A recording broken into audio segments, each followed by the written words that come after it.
Hello, hello, hello, hello.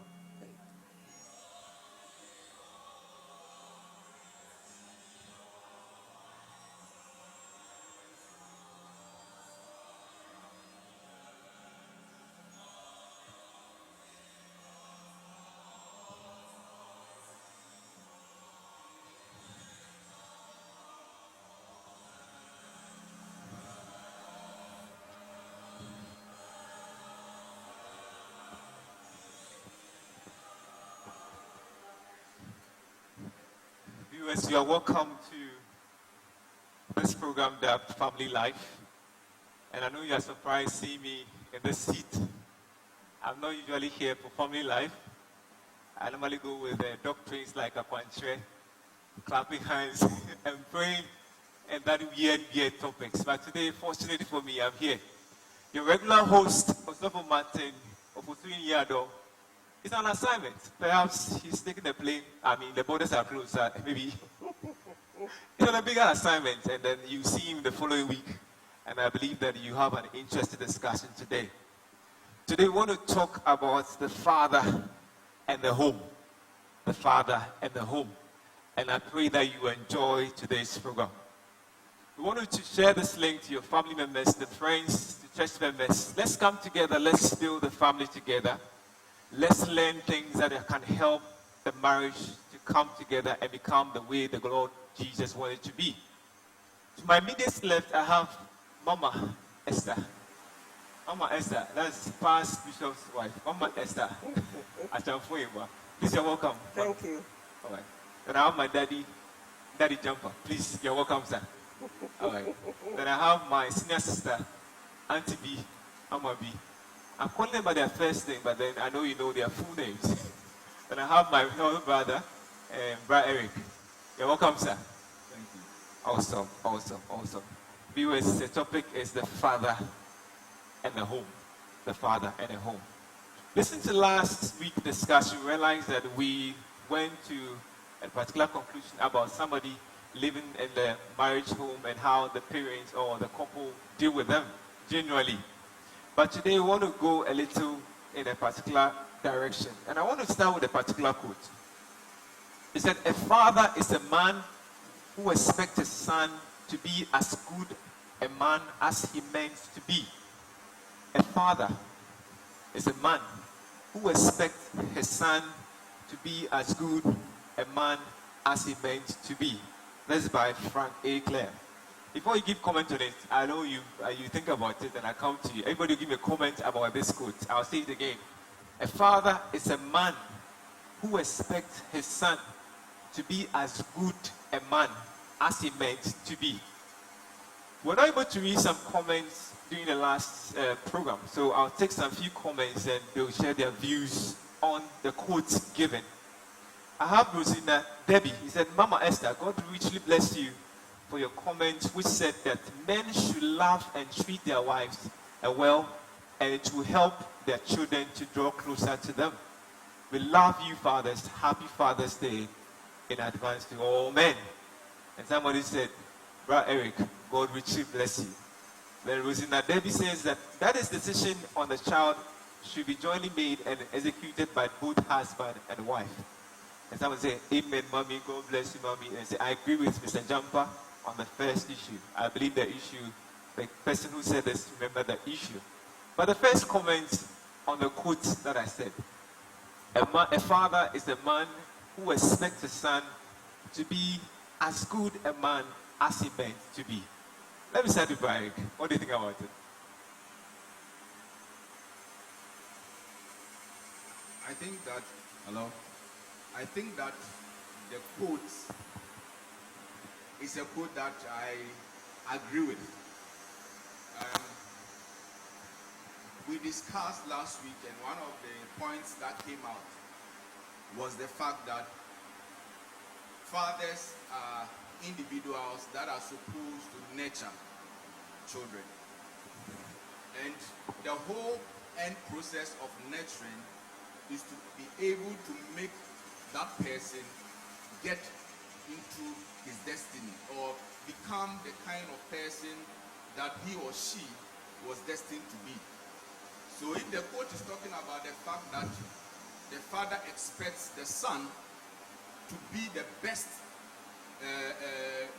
the best person of himself, I mean the best nature of himself, then I think that that is a quote that I would like to side along with. Not necessarily making the child like yourself, but making the child become the best version of him or herself. So yes, I agree with the quote. I think he has paraphrased the quote and made it a little bit like his own. Expect the son to be as good a man as he meant to be. So I was going to say that, are you not infringing on your son's rights when you try to push your purpose on your son? But then you have clarified the best of what he want to be. I think that's what you said. So I believe you have children. Yes, I do. And so do you expect your children to be what you want them to be or what they want to be? My ultimate aim is to help them become the best versions of themselves. But as human as you are, sometimes we wrap off our children, and that we cannot run away from. So far as my acts, both actions and inactions, would help the child come to that realization of who he or she wants to be, then I'm okay with it. The key for me is to make sure that I do not impose what I think is best for the child throughout his life. Yes, I may have good thoughts for the child at a certain stage of the child's life, because at that point I get to make the decisions for the child. But of course, as the child grows, he begins to make decisions with my guidance and with whatever foundation I would have given to that child. So it's a bit of both. I mean, I wouldn't say that I will impose my thoughts, my ideas strictly on the child. But at least I'll give him that option. So if your child says that I want to be a carpenter, will you allow? If the child says I want to be a carpenter, As a father, and I look at the potential of the child, and I believe that he can be that. Because see, when children are very young, they want to be anything and everything. So at that point, you allow them to dream as high as they want. You let them dream whatever they want to be. My child has said he wants to be a policeman a number of times. The next week he says he wants to be something else. So they will keep on dreaming and coming up with those ideas. The key is to let them explore. At the end of the day, they will settle on what identifies with themselves, what they are comfortable with, what they believe, of course, with my guidance. Because sometimes when you are at the back, or you are the observer, you begin to see certain things and point it out and shape the child along those directions that will be of benefit to that child. Of course, if I see my child being very good in art, you know, I'm not going to insist that he goes to do something that he's not really good at. You know, and that has been a challenge for most parents. I've seen it so many times. Sometimes the child is good in a particular trade or a particular thing, but that is not the passion of the child. So that balance is needed, and I'm still learning as a parent. So I wouldn't say I know it all. I like the word that you said, it's still learning. I could go on and on, but I want to come to Mama B. Do you agree with Brother Eric or disagree with him, or you try to want to add to what he said? Or what do you want to take? What's your take on the quotes that I said? I think first of all, I'll say that we are all unique in our own way. So as we bring forth, we should also understand that the children are unique, and so has to be nurture trained, and then help them to become the kind of men we want to see, or the kind of daughters we want to see. I also agree with my brother Eric, because most of the time, a lot of parents impose their professions on their children. I am a doctor, and so you too, you have to be a doctor. I am this, so you have to be that. But we need to come to that realization that every child is unique, and every child has their traits. And so we need to really get to know our children, know them better, and help and shape them to become who we actually want them to be or who they want to. Because you can say you want your daughter or your son to be a doctor, and the child says that I don't want to be a doctor. Probably I want to be a lawyer. Then as a father, to say that you being authoritarian, you want to say that in this line, everybody became a doctor. So whether you like it or not, you have to become a doctor. If you do that, you are trying to blind your eyes on the other traits of the child. And if you are not very careful, the child will do what you want him to do, but will not function well. But then if you are able to train him to come to that point to know that this is who I am and this is what I can be, having my skills and everything, I think that that child will grow to appreciate. Because one, you the father, you are a role model and you are a leader. You know, you are just leading and guiding the child and shaping the child to become who he actually, God has ordained him to be, not what you want the child to be. You get to my next question. The father is a role model, and the father wants to maintain the status quo. This is my status quo. You can't come below that status quo. And if I'm a medical doctor, I'll make sure that my children are medical doctors. They are big people.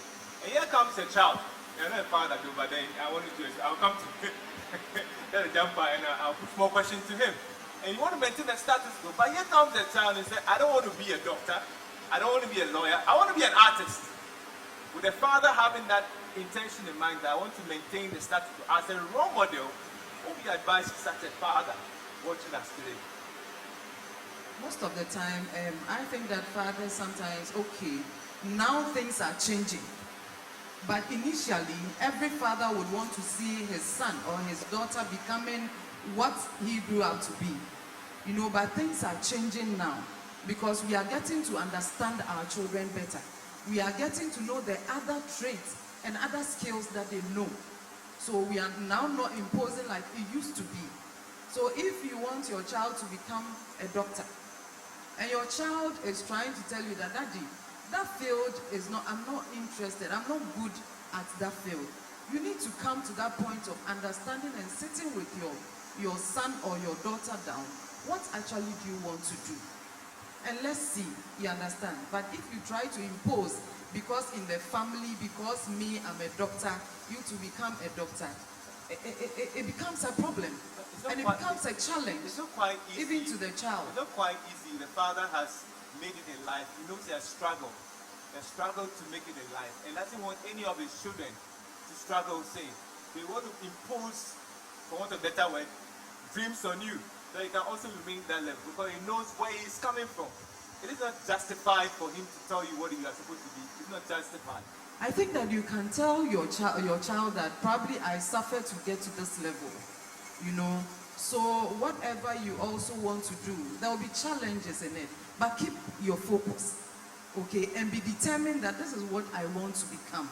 But I don't think that you have to impose on your child. Like Beatrice, I'm a singer, and because I'm a singer, all my children should sing by force. It could be that they don't even know the parts. And one will be singing, the other person will be doing another thing. Won't you appreciate it, seeing your children doing diverse things, which is also helping them grow? You beat another point. I'll go on and on, but then I'll still come to you. You hold the mic. You still hold the mic. You see, is it possible that you being a singer, you transfer a talent from yourself to your mother, to your daughter, that automatically your daughter picks from you, become a singer? It's a trait we have in us. It's possible. And so if I sing, yes, I can train them. I can teach them to sing. But it's possible. It is possible. But then if it gets to a point where they don't want to use it as their profession and they want to do a different thing, I don't see why I have to be angry that I was a singer. So all of you, you have to sing. Oh, hallelujah. Viewers, we are watching a program that Family Life. We are talking about father and the home. I'm coming to an early father in our midst today, and I'll pose a lot of questions to him right now. Daddy,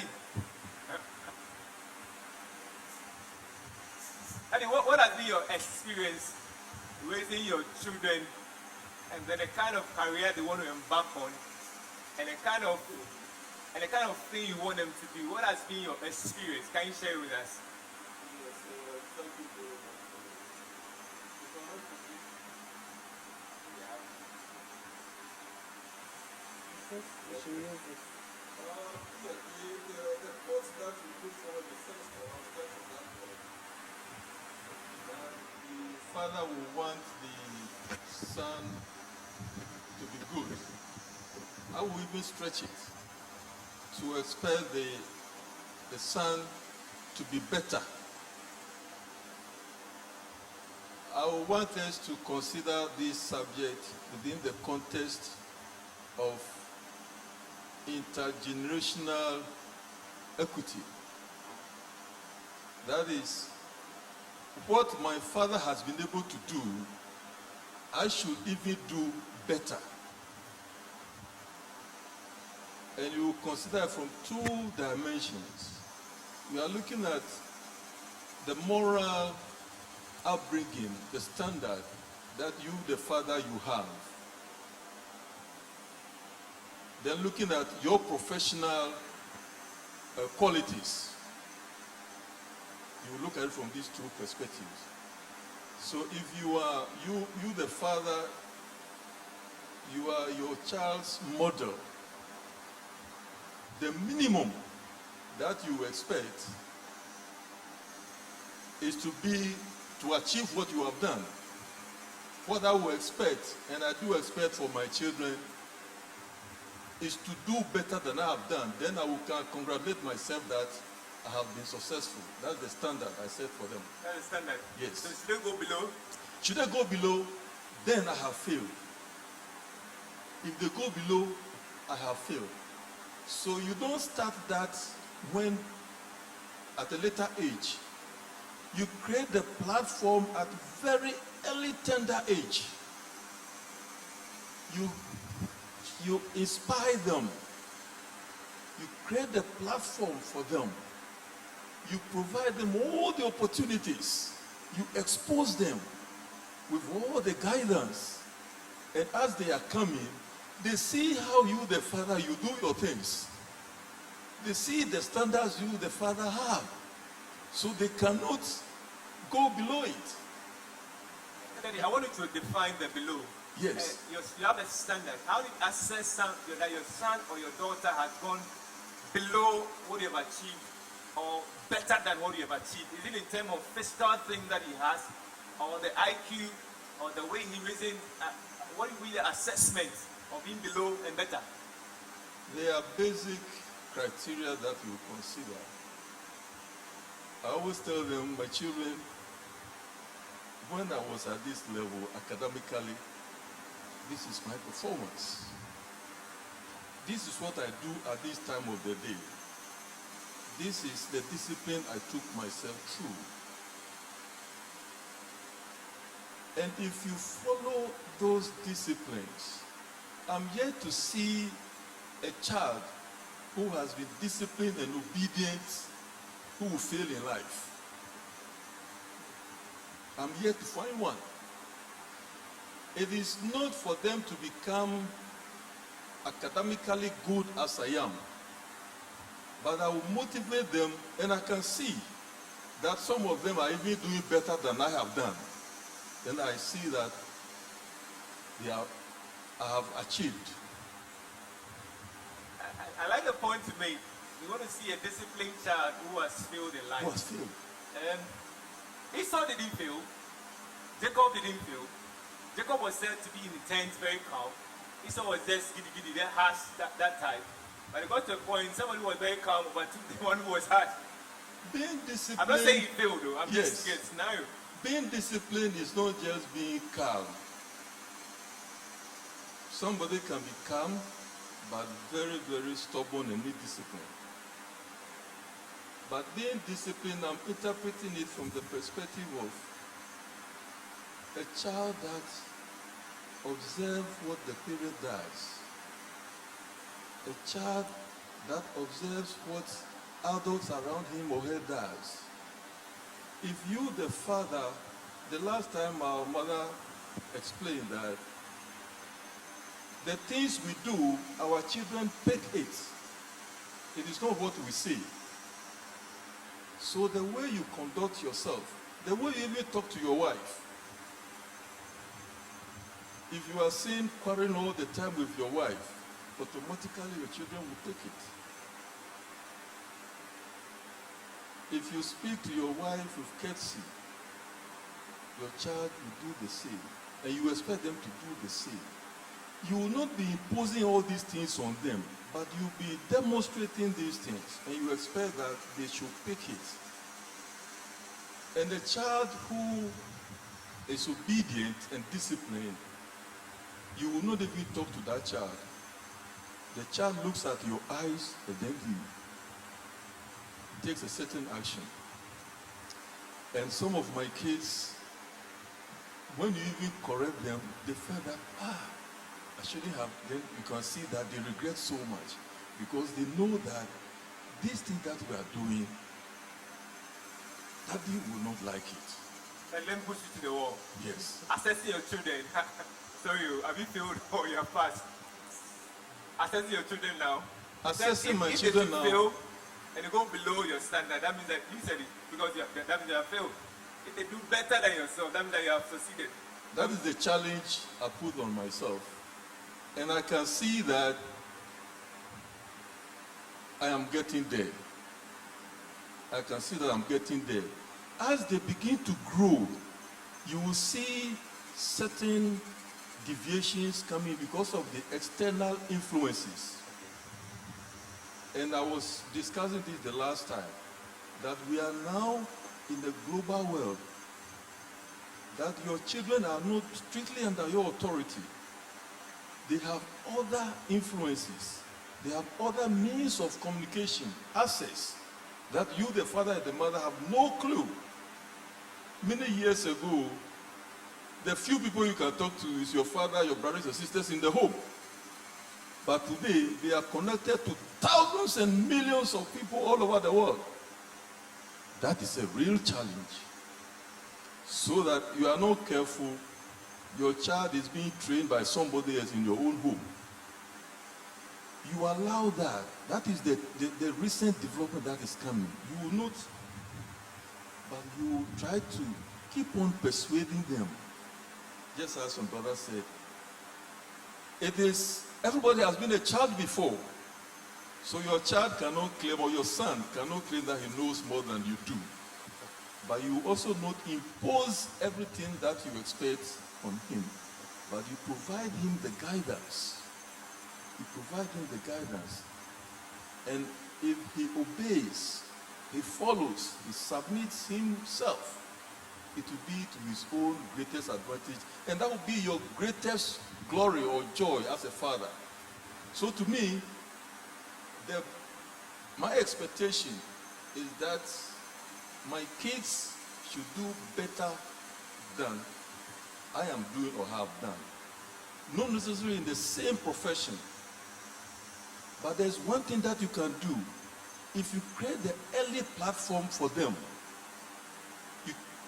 you give them the exposure at the tender age. They pick those things naturally. Your child should know that when you wake up, you have to be ready for devotion, come to church, come to Sunday school. And these are activities that you think they are ordinary activities. But gradually, they are shaping his future. So it is not when he is in his teens that you'll be telling him to do certain things. When he gets to his teens, he may deviate from these things that you have started with. But it's just a matter of time, and he himself will realize that, this thing that I'm doing, daddy doesn't do things like that. And he himself will fall in line. So you as a father, the minimum is that you be the model.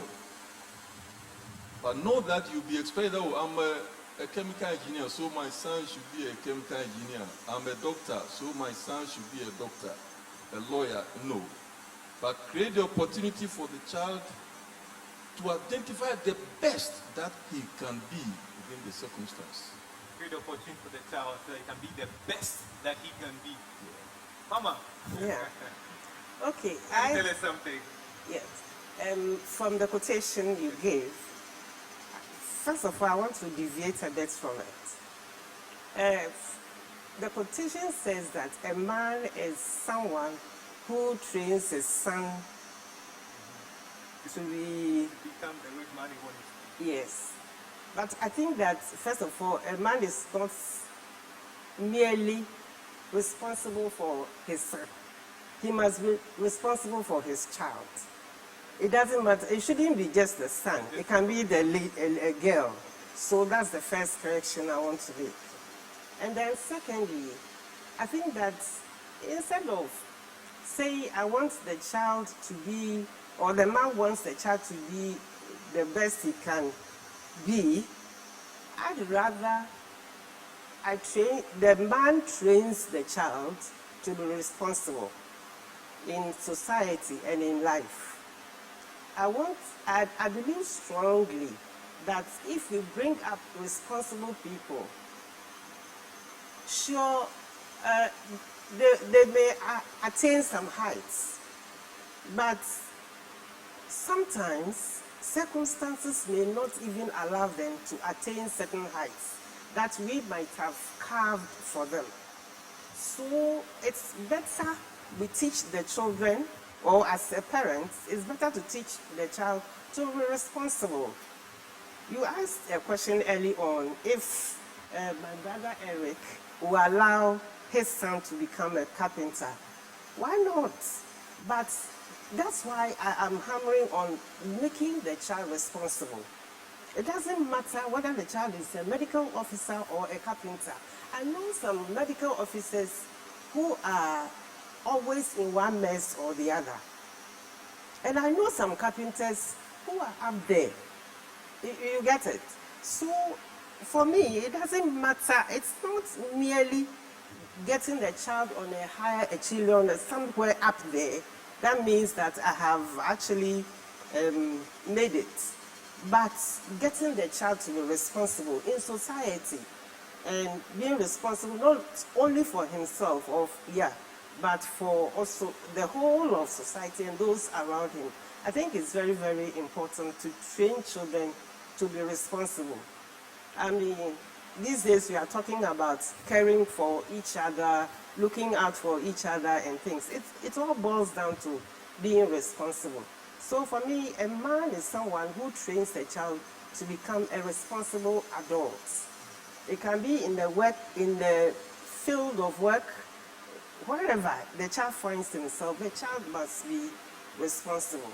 And that is for me growth. And training the child to be responsible, the children will say that my father is a disciplinarian. Yeah. My father is a harsh man. My father is just calm, I don't care. So with that definition of harsh and disciplinarian, to your idea, you want him to be very responsible. Yeah. How do you educate a child who is watching us, thinking that the father is too harsh on him or her, doing too much discipline, is not allowing the person to go out? And then it's like he's putting the child in a cage. What would be advice to the father and the child watching us? I believe strongly that as a father, or you are an adult, you know better than the child does. Even I'm a teacher, right? Sometimes I'm teaching, the students think that, oh, you are taking it this way, but I know what I want to achieve. So I'll hammer it. It doesn't matter whether they think you are giving them too much homework, and you know that is what will save them eventually. The thing is to be convinced about something. And you also have to be very firm when you are disciplining your children. I think that children sometimes tend to complain when they realize that there's some laxity somewhere, but firmness at another place, and then the whole thing becomes, the father is a bit unpredictable. But when they know that the father to some extent can be predicted, they will shy away from what will make the father punish them. So I think it's important to be consistent in your disciplining of the child, very consistent. And then we shouldn't, as an adult, you shouldn't be worried too much when your children tell you that you are too harsh on them. Sometimes be soft. You know, it's good to just play a medley of both harshness and softness. Yes, it is very important. I mean, otherwise, as soon as they hear that you are coming, they want to run away, which is not the best. You must court their friendship. At the same time, they must know that when they play any foolery, you will deal with it. So I think that a fine blend of being harsh and being a bit, my harsh is in quotes, and then being friendly is very important in bringing up the child. Above all, be very consistent. Mommy, I don't know the definition of your discipline that you're talking about, but most of the young people now would say that the way you discipline a child in the olden days is not the same way you discipline a child now. You discipline a child and say that you are infringing on my rights. Yeah. And then I know you have trouble. Even outside the country, you can't go to extent. So how do you vary? How were you able to vary? Let me be a little question. young people who have grown. How do you vary it? Looking at how you were trained, discipline of old, good, and discipline now. How do you do it? That you can educate a young couple who is trying to challenge discipline a child. I think it's a very dicey situation we find ourselves. In the olden days, the belief is that the child's heart comes along with some foolishness. So you have to discipline the child by whipping. You actually cane the child, so you take away the foolishness from the heart. But these days, we realize that sometimes people are whipping not because they want to discipline the child, but they are whipping because they are venting their anger on the child. And that is why even in most of our schools, we are saying don't use the cane. It is because some people are hurt. It's sometimes even from home. And then they just come and pour all their emotions, their hurts on somebody's child. So we don't want you to do it that way. But I think that these days, if you ask me, I think it's not an easy thing. Coming from where maybe your parents use the cane a lot, and now we don't use the cane, I think you have to find a way of talking to your children. It's not just a matter of talking. I mean, when it comes to discipline, it's not just talking. Sometimes you deny the children things. You know what they love, and sometimes you can deny them those things. Sometimes they do it, and you don't have to use maybe your hand, your belt, or whatever, but even the way you communicate with your eyes can tell thousands to the child. So I think whatever style of discipline you want to adopt, you have to start it when the child is very small. And then once you become a friend to the child, when it is important for you to use any part of you. Sometimes I don't believe in maybe shouting on children. Sometimes it makes them very timid. But there are some parents who believe that if you don't shout, the child will continue to do it. I don't believe so much in that one. But I think that a blend of the two wouldn't be a bad thing to do. Yeah.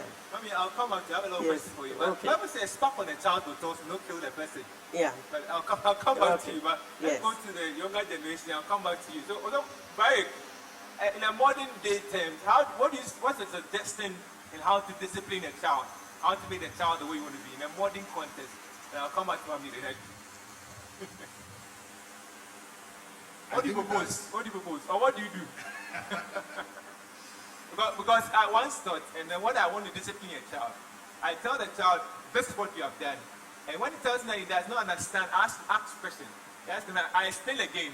I say, do you understand? I say, no. I keep on explaining. If you say, do you understand? Say, yes, I understand. Then now I'll cane you with my stomach, my heart, and my head.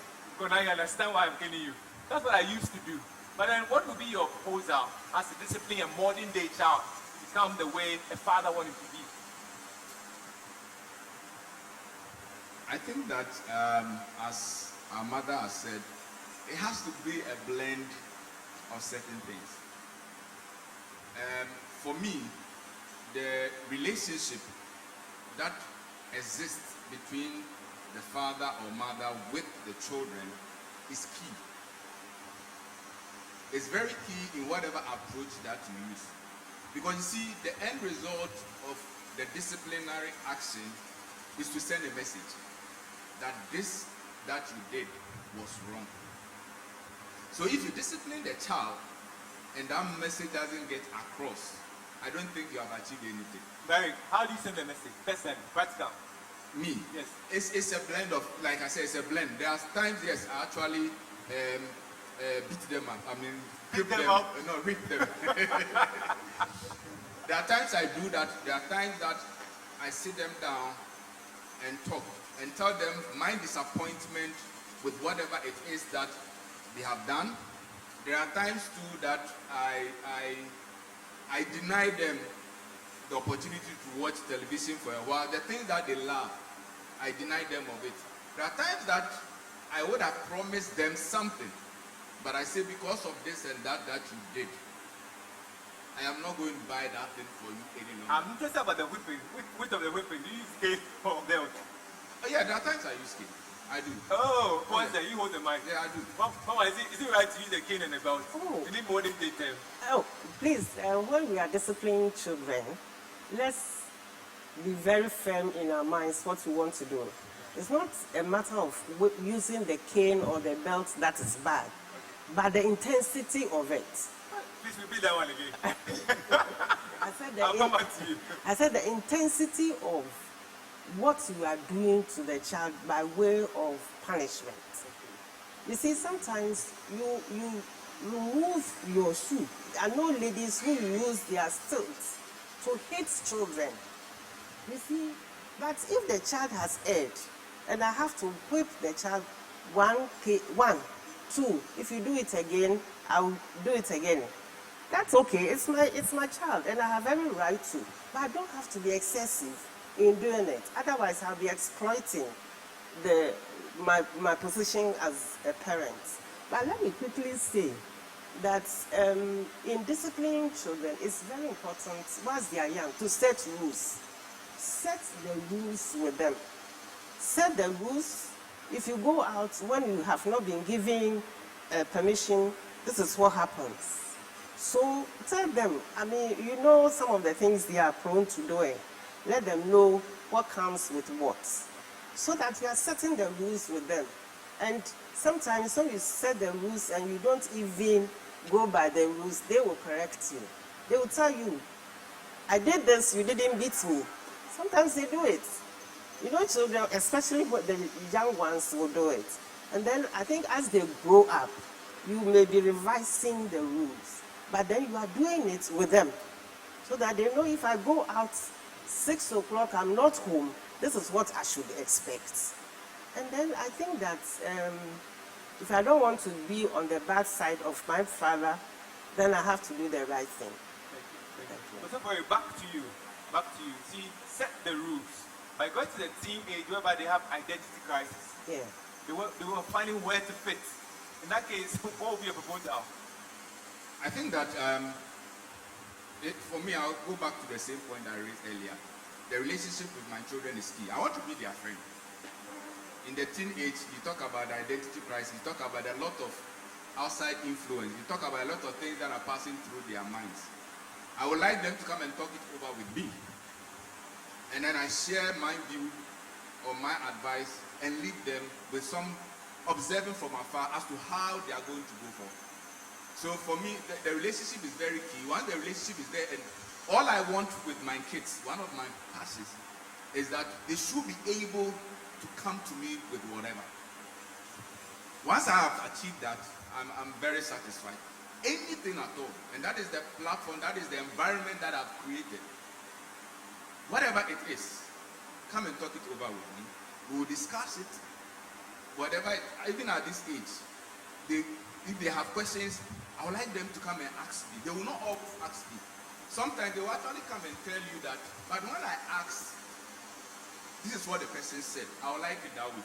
So that relationship is key, and that is the relationship I keep on building from time to time. And that's what I said. So even when it comes to the issue of the corporal punishment or the whipping, when you realize that it's not so much the pain.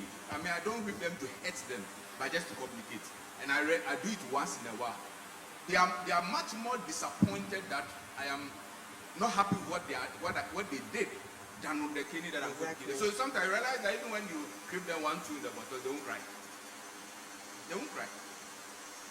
Very profound, very profound. Believers, I believe you are learning something. And if you are watching alone, I pray you share the link for other people also to be educated. You're watching Family Life coming to you from Madal St. Paul Circuit and St. Paul Society, Circuit, sorry. And I pray that even as we go on with this, the father and the home, we become better fathers back at home. Dada Jumper, do you agree with the statement? An involved father promotes inner growth and strength. An involved father promotes inner growth and strength.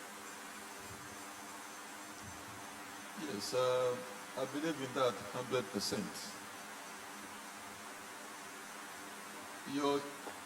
As a father, your children need some hope and confidence, security, some assurance, something to stand on. And it is you, the father, who provides that. The mother also provides that, but you, as the father and the head of the home, you take it to a different level, extremely different level. That your presence alone, your company with them, the interest you show in what they do, if that is lacking, you will lose your children. So I believe 100% in that. Auntie B, what is the role of a father in promoting an inner growth and strength cognitively, socially, emotionally, morally? You can pick one or two, any other, and then we'll comment on that one. Before Beatrice comes in, let me add a little thing to the being responsible in the discipline aspect. Many years ago, when somebody comes out of the university and the person is asked, what discipline did you pursue? I find it difficult to understand. It's many years later in my life that I begin to understand what it means.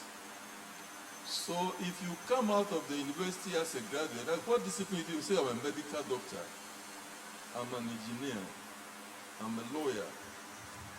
There are traits, there are values that naturally goes with somebody who is a medical doctor, somebody who is an engineer, who is an accountant. And all these traits or discipline, responsibility is key. Find out, those who pursue all these professions just for the name of it, without responsibility and the real discipline that comes with it, always fail in the real practice. Always fail. So being responsible is the fundamental requirement, or is inherent in being disciplined. Because the discipline, we are looking at discipline as a form of training or activity.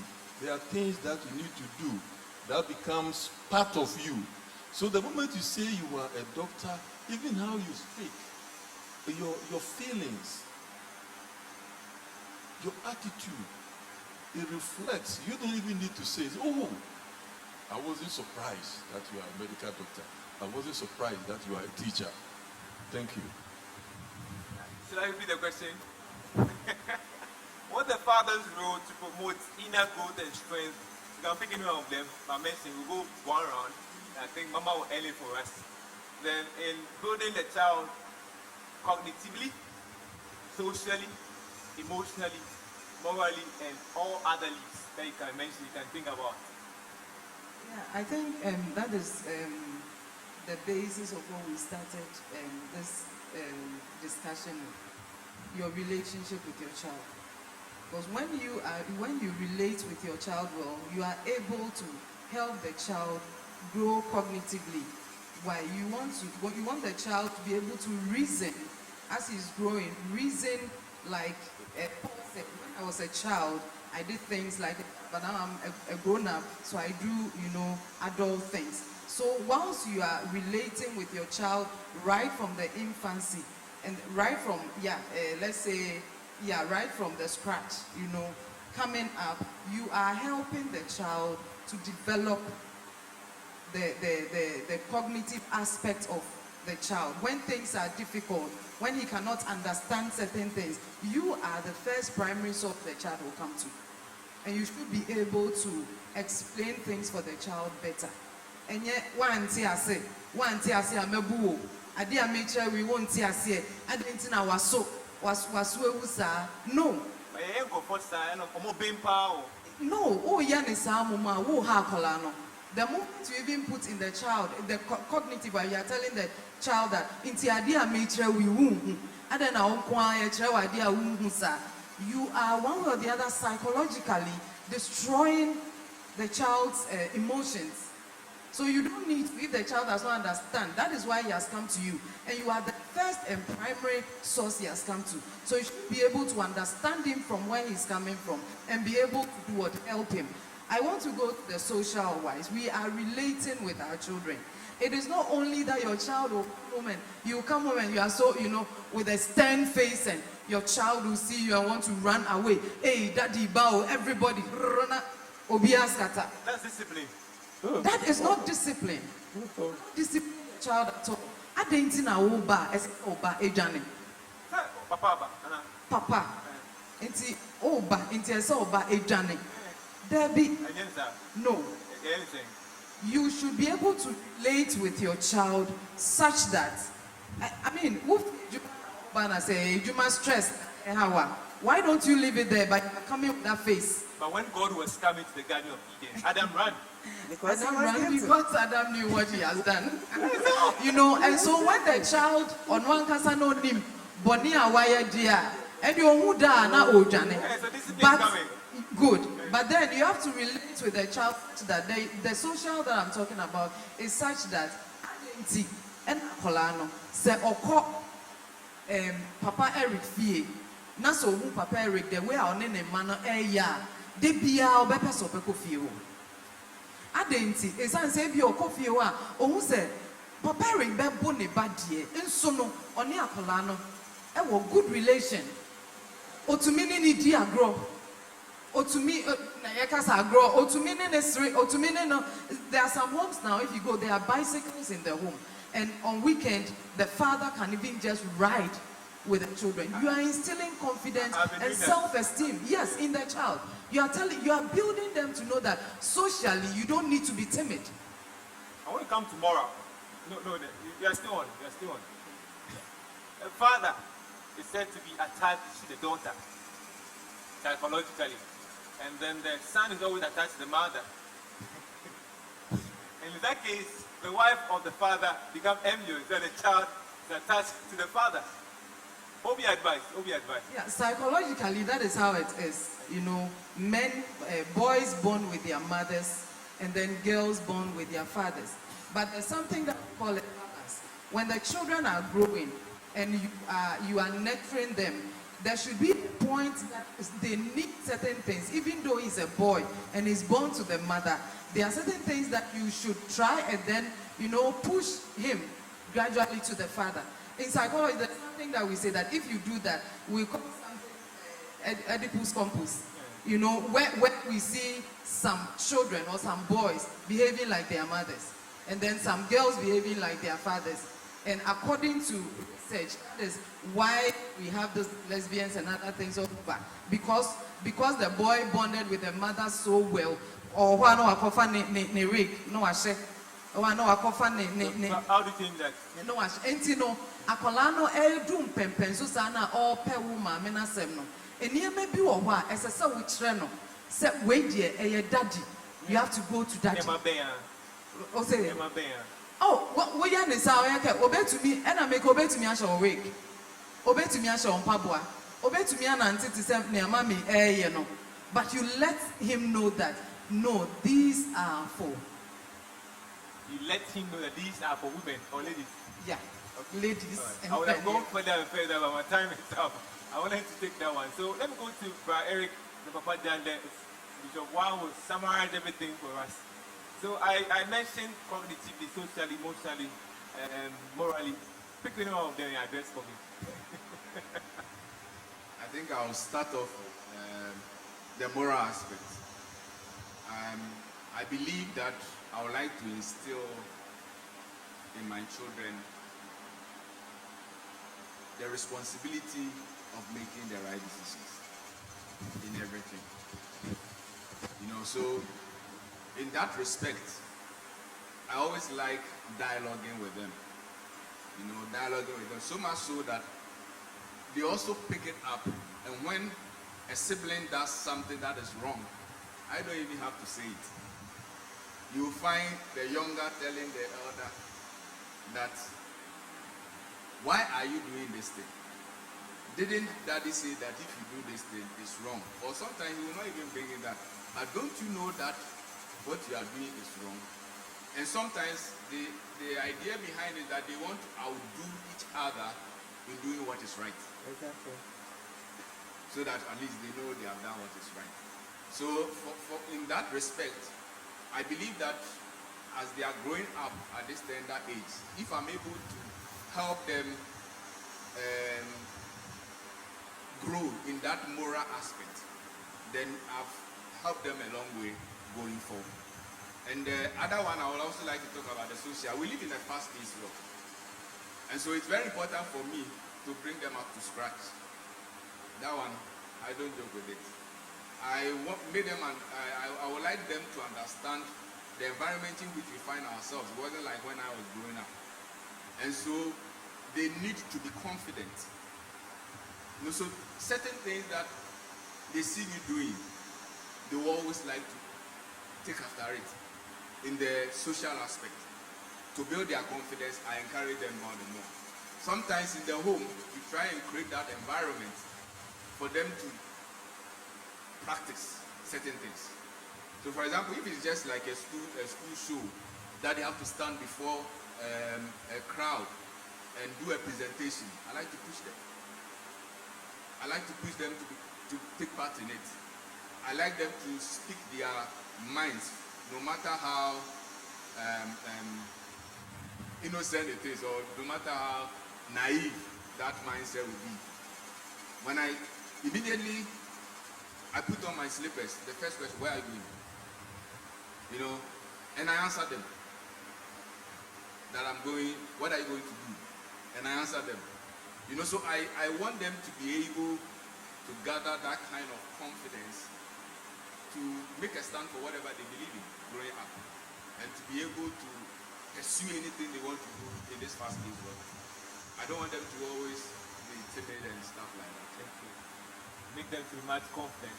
Papa, what would you tell fathers that are watching in a brief, something clear with the question I've asked? Can you please advise me, the fathers? I would say that being a father is a great opportunity. All of us, we know God as our Father.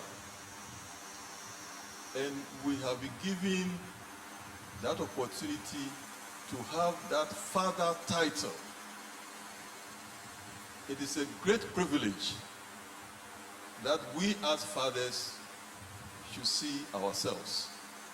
All of us, we call God our Father. So if your family or children call you Father, and they call God also their Father, then you see the place you stand. That is a place that has high responsibility. That you have an account to give. And the least you could do is to make sure your children that have been entrusted to you help them to identify the gift that God has for them, so that they will become useful to God, society, and themselves. If you, a father, you are able to do that, then you can put your hand on your chest and say that, yes, I've succeeded. You should be able, as a father, to bring up your children to know that service to society, service to community, service to others is more important than they themselves. That is what will enable them realize their own gifts and become successful. It is in giving pleasure, giving service, helping others to be happy around them that they really discover who they are and not what they will earn in terms of monetary values. And if we as fathers who are listening to me can achieve that, then we can say that we have not failed God, who is our ultimate Father. Thank you. Thank you so much. I could sense Mama have a lot to say. So Mama, summarize everything for us. Everything that you want to say everything for us. Then we close. Okay, so what I want to say is that the role of the father cannot be underestimated. Perhaps that's why in allowing Jesus Christ to come into the world, God could have just made Mary to take care of him alone, but he ensured that Jesus Christ had a father, an earthly father, to help with the upbringing. So the father's role is very, very important. And in bringing up children, I want the fathers, all fathers who are listening to me, to just relax. Instead of thinking that the glass is half empty, just say it's half full. And think about the positive side of your children. Nurture these positive sides. The wrongs may come in. Don't dwell too much on the wrongs. Dwell on what is positive. I know the Israelis, they are very prominent people in the society. And there's something they always do. They always praise their children. So if we can, instead of criticizing our children all the time, if we can rather praise them, look at the better side of them, I think it will go a long way to promote their growth and to support them in their homes. Thank you. I want to say there's is it true that mothers are celebrated more than fathers? We are any, we are about any, but let Mommy answer this question. Well, I think that we looked at this at length last week, and we said that perhaps it's because the mothers tend to be with their children more often than the men. That's why they are celebrated very often. But I also said then that it is important, it is true, that there's a lot of, it is true, that there's a lot, recently I was listening to some radio programs, and a lot of the callers were saying, well, my father, I have nothing to tell him. But we need to even thank God for the fathers who have been irresponsible. Hallelujah. The fathers who have been irresponsible, they have helped us to resolve not to be irresponsible. So they have played a role. So if your father was irresponsible, don't be too hard on him. He has indirectly helped you to reorientate your mind and to get a better focus in life. So I think that we should also celebrate our fathers. Fathers, I'm tempted to go on and on, but they are signaling that the time is up. I wanted to ask, who sets the rule at home? Is it the father or the mother? And if the father, is that the reason why fathers are not celebrated? Because there are people who bring rules. Well, that's just, by the way, keep on debating, keep on discussing. This has been family life. And the topic is the father and the home. Be gentle with the child, but discipline a child. And you, that child watching me, all things are working together for your good. Just be patient. God bless you. Thank you.